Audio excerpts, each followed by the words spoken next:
Hi everyone, it's Chef Rose. We're going to finish our Petit cakes today, and I have all my components. I have the two quarter sheets of almond cake ready. I have buttercream icing from last week, Swiss meringue that I saved from last week, plain vanilla. I have chocolate glaze ready, not hot, but certainly very pourable. I have the filling. I'm going to use just raspberry preserves that I had in the home. And for decoration, I bought some raspberries. Also found these at Jewel.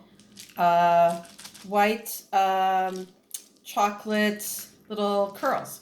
So I might use those. I might use some sliced almonds with the skin on for garnish. And then these cute little pearls too. So show you a lot of different ways to garnish them. All right, so first thing we're going to do is make sure the cake is loosened.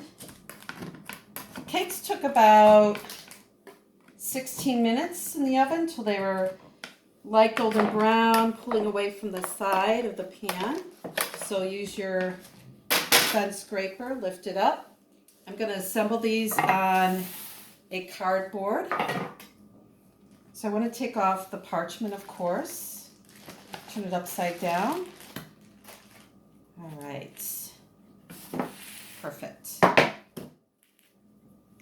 And I'm going to spread a thin layer of the raspberry preserves on the cake.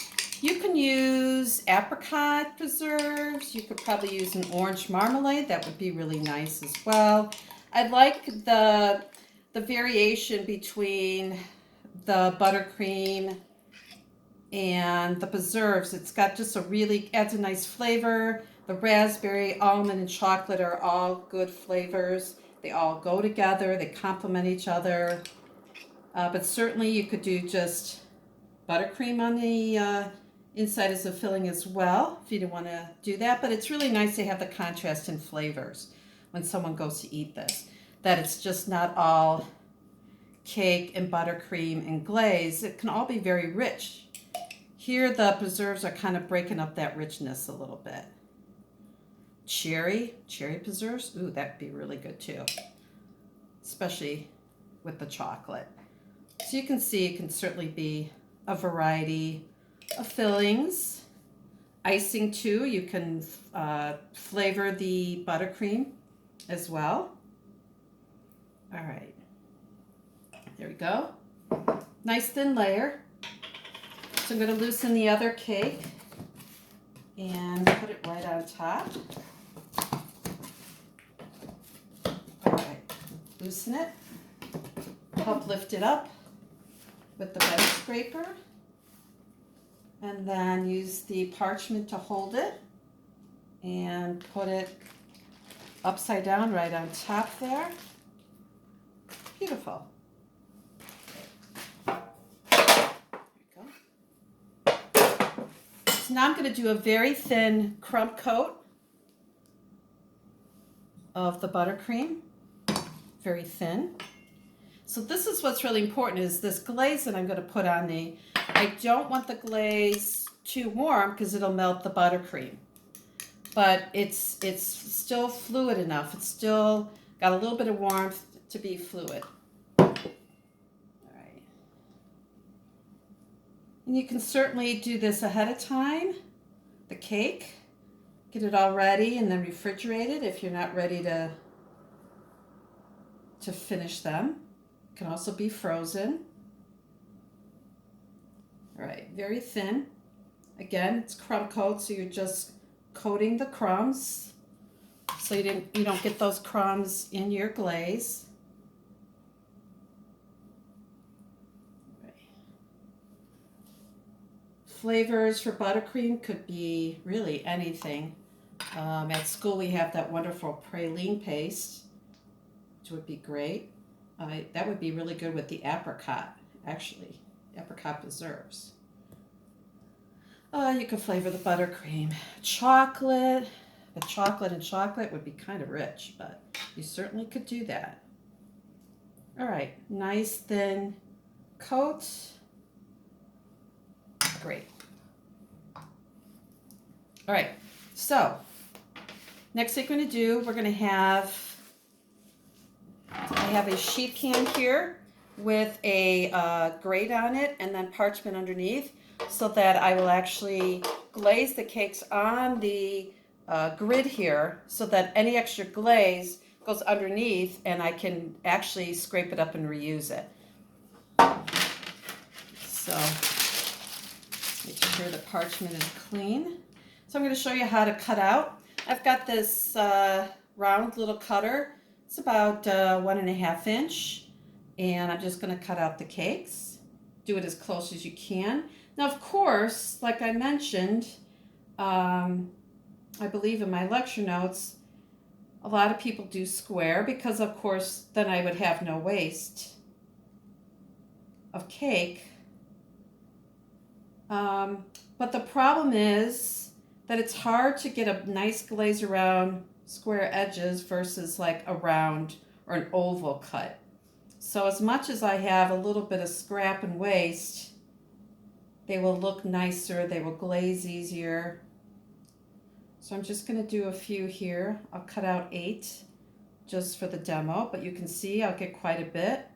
Probably going to get, let's see, do there, there, there, and there. So 1, 2, 3, 4, 5, 6.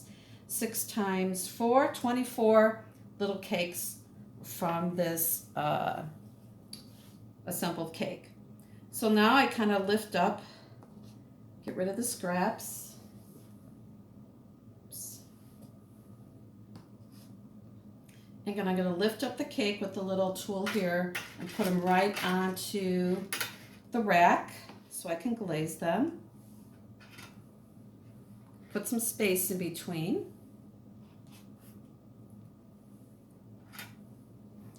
Move this so you can see. Certainly you can eat all the scraps, which I will plan on eating a little bit just to make sure it's good quality. Got to do a quality check, right? Of course, of course. This cake is still really moist. The almond paste, again, the natural oil in the almonds will keep this cake nice and moist. All right, so let's finish the last one. All right, so that's 8. Put this off to the side. And let's go ahead and finish and glaze these cakes. So again, it's important that this chocolate glaze is not too hot. So you see I put it into a pouring cup so it's easier. You could certainly use a ladle as well, but this works really nice. Go right in the middle and just pour and let it cover all around. Just make sure that you're getting, got a look on all the sides. Perfect. Turn it around, go around to this one. Beautiful. And like I said, don't worry about that glaze on the bottom, excess. You can scrape it up and reuse it.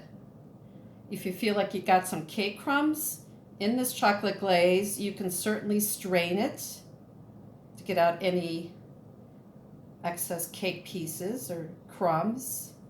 I see a crumb already on the bottom of the pan. Again, I kind of give it a tap, make sure it's covered everywhere. If you Google Petit cakes, you'll see some homemade cakes where people try to do square and then the glaze doesn't cover it all the way. Kind of disaster. Ugh. So then I turn it just to make sure. Oh, pretty good. Give it a good shake. Got a little bit here. There we go. All right. Beautiful. And so you can see, you take this up and you've got all that excess glaze now that I can scrape up and reuse. But for now, I want to show you how to finish them. So actually, let me put this on another piece of parchment so you can see how to finish them. Get the pan out of the way here. All right, so you could do simply a beautiful raspberry, and it looks better if it's slightly askew, not quite right in the middle, but just slightly off to the side, especially on a small one like this. So you would just go like that, a little bit off to the side. And remember, the raspberry is going to indicate to someone that there's raspberry in there. Now, this is a cute thing I learned a long time ago. So I put the raspberry in the middle on this one because I'm going to make a flower. I'm going to use these beautiful sliced almonds as like petals. So the raspberry becomes the middle part of the flower, and these beautiful almonds are the petals. We would do this as a garnish on a cake, very similar, chocolate and raspberry, and just so adorable. Hopefully you can see that, how cute that is. Okay. So that's one way. I can use the white chocolate curls, and maybe I just want a couple of them. Along with the raspberry. Or I could just put some off to the side.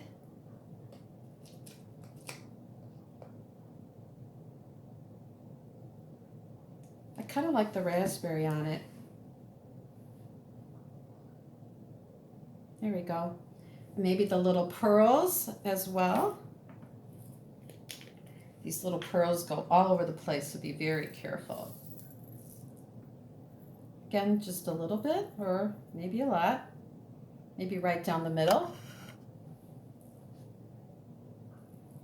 Just put it so hard because they're so small. Just a few here.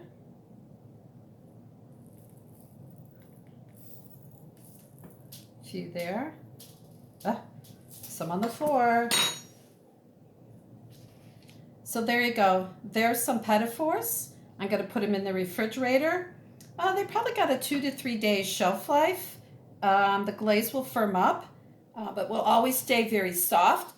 So when someone goes to eat this cake, even out of the refrigerator, the glaze will be soft and still really good. But of course, this kind of cake with the buttercream, let them sit out a little bit before you eat it. Anytime you eat chocolate, even a chocolate glaze, it will taste better at room temperature versus right out of the refrigerator. So there you go, some beautiful little cakes. I hope you enjoyed it, and I hope you have a good day and stay safe. All right, bye.